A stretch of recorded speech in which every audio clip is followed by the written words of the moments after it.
Welcome to the Ben Daniel podcast where we're calling a spade a spade. Great to be here with you guys today.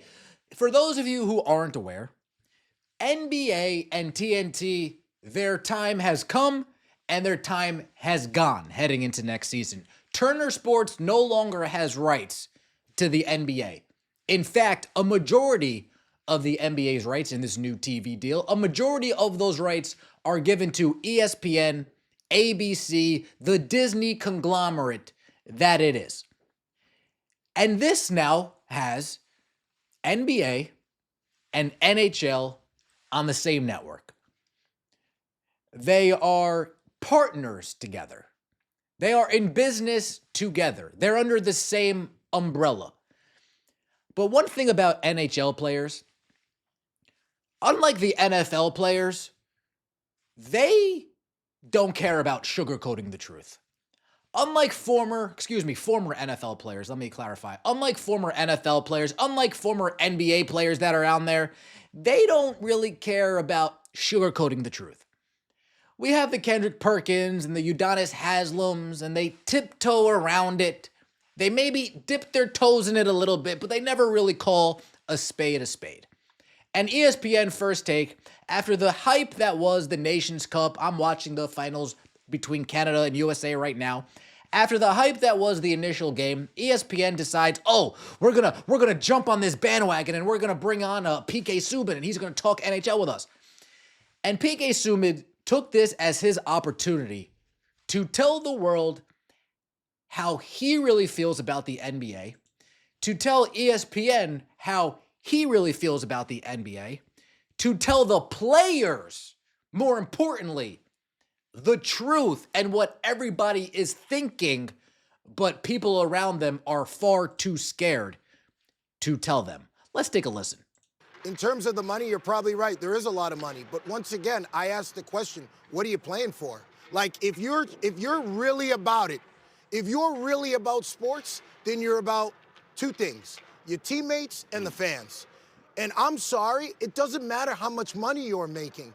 When you do not show up to play, you're letting your teammates down. When you do not show up to play, you're letting the fans down that are paying you 40, 50, 60 million. I don't care if you're getting 300 million. Congratulations. But these people in here are paying $2,500 a ticket, $5,000, that are blue-collared, hard-working people. If you don't get your head wrapped around that, you shouldn't be in pro sports. Because how are we going to grow? How do we expect you to be an example? Well, guess what? You don't want to be? You are one. You're on the biggest stage. You just said it. They make the most money. You're an example. You got to show up. You got to take that on. I'm sick and tired of making athletes greats, all-time greats, that aren't the best examples. Those are the people that we want our kids to follow, that we want athletes to follow. That helps us in our game. Stephen A., you want athletes to be educated on this and understand this. They got to understand the importance of showing up to the All-Star game and being on the court.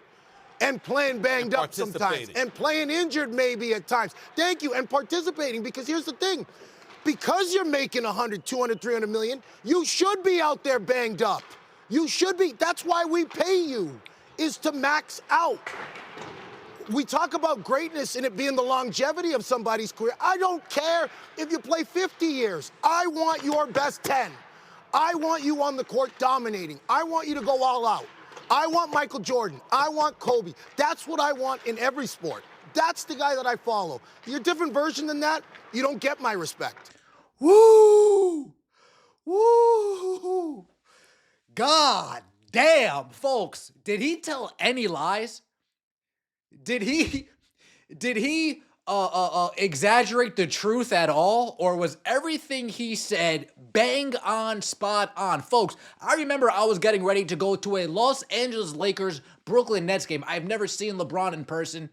I'm one of those sporadic type of guys, right? I'll be there with my wife hanging out. Hey, let's go and we went and did it, right? Oh, let's go hanging out. And like, you know what? This is the NBA. Let me check to see if LeBron's paying, right? I have the tickets in my cart. I'm literally about to press checkout. Oh, stop. Let's go. Let's see if LeBron's playing real quick. LeBron out. Rest. Anthony Davis out. Rest. Folks, I haven't considered going back to a basketball game since.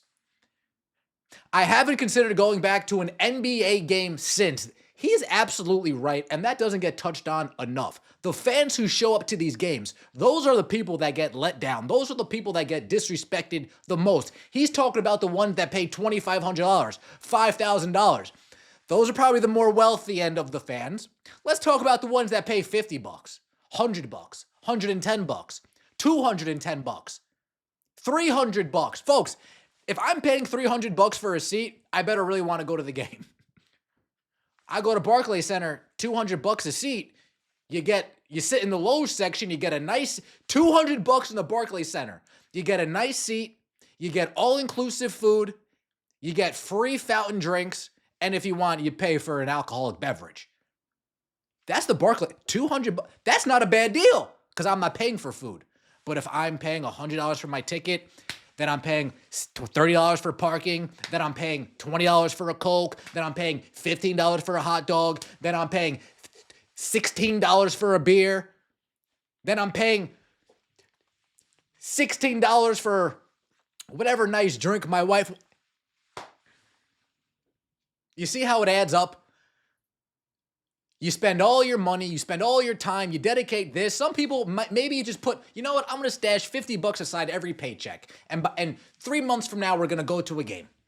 Oh, just so happened that game, Zion Williamson, fat ass, sitting down. His blood pressure is too high. Up that game, Kawhi Leonard's bum ass sitting out. Knee soreness.